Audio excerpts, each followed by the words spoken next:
दोस्तों हिन वीडियो में मां तव्हांखे हिकु अहिड़ी कहाणी ॿुधाए रहियो आहियां जंहिंजो तव्हांजी ज़िंदगी ऐं असांजी ज़िंदगी सां तमामु गहरो तालुक़ु आहे।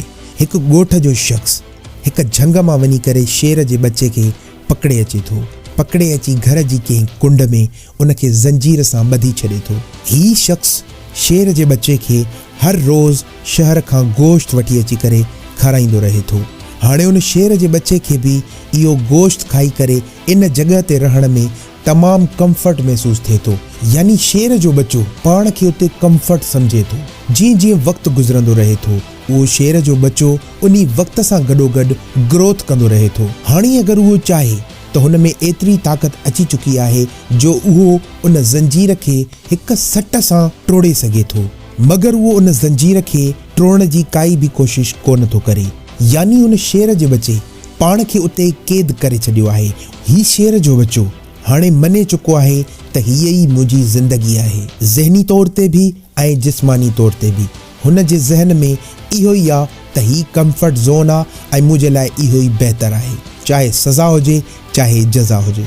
दोस्तों असां सभिनि जो मिसाल बि इन लाचार शेर वांगुरु आहे। असां काफ़ी दफ़ा घणो कुझु करणु चाहींदा आहियूं मगर असां करे कोन सघंदा आहियूं, छो जो असां बि इन कंफर्ट ज़ोन जा आदी थी चुका आहियूं। हालांकि इंसान कुझु बि करणु चाहे त करे सघे थो। दोस्तों बुलंदनि ताईं पहुचण जे लाइ तव्हांखे जुस्तजू जो दामन कॾहिं बि नाहे छॾिणो। दोस्तों असां चवंदा आहियूं त कमु हले थो त पियो हले। असांखे ख़ुदा कॾहिं न कॾहिं रातो राति अमीर ज़रूरु कंदो। अगरि नसीब हूंदो त असां बि हिकु ॾींहुं ज़रूरु करोड़पति थींदासीं।